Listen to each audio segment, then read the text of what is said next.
घरेलू झगड़े ने लिया विकराल रूप। पति ने झगड़े से त्रस्त होकर पत्नी की बक्का से कट दी हत्या।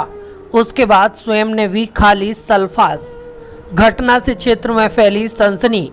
पत्नी की घर पर बक्का से काटकर हत्या करने के बाद पति ने घर से बाहर जाकर खेत में सल्फास खाया।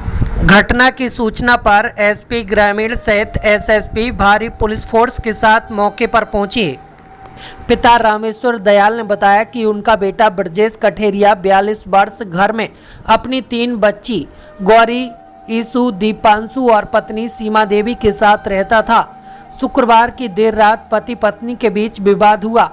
इसी दौरान ब्रजेश ने पत्नी सीमा देवी की बक्के से मार कर हत्या कर दी।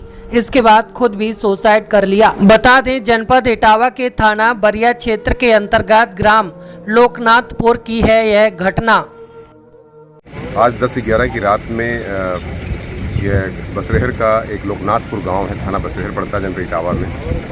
पति पत्नी के बीच में जैसा बताया जाता है, अभी तक की जो जानकारी मिली है, पति पत्नी के बीच में झगड़ा चल रहा था और ऐसा प्रतीत होता है कि अपनी पत्नी को, जो कि 22 साल पहले 20 से 22 साल पहले विवाह हुआ था, 3 बच्चे हैं इनके, 20 साल की लगभग बच्ची है उनकी पहली वाली, और 2 और लड़के हैं, एक 14 साल का, एक 17 साल का।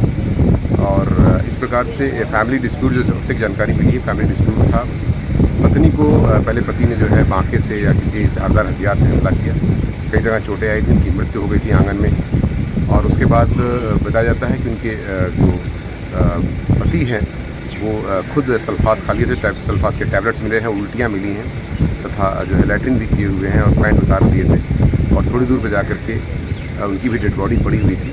और इस प्रकार से 2 लोगों की मृत्यु हुई है। ऐसा प्रतीत हो रहा है कि पहले उन्होंने अपनी पत्नी की हत्या की और जो जानकारी मिली है कि उसमें ये लोग जो है ये आपस में इनका झगड़ा जो है नशे को लेकर के, इनके पति नशा करते थे और कुछ अफेयर्स को लेकर भी इनके में झगड़ा चल रहा था, जिसको लेकर के आपस में झगड़ा करके आपस में मारपीट करके उन्होंने बांके से हमला करके अपनी पत्नी की हत्या कर दी। और बाद में ऐसा प्रतीत हो रहा है, जो एविडेंसेस दिख रहे हैं उसके आधार पर, कि इन्होंने फिर जहर खा करके, सल्फास खा करके स्वयं भी उसकी जान दे दिया। और बार बार ये कहते भी थे, जैसा गाँव वाले बता रहे हैं, घर वाले भी बता रहे हैं, उनके बच्चे भी बता रहे हैं कि आपस में कहते थे तुमको मार के ही मरूंगा। तो इससे ऐसा प्रतीत होता है कि आपस में झगड़ा हुआ पति पत्नी के बीच में और किसी विवाद के कारण जो है इस तरह की घटना घटित हुई है।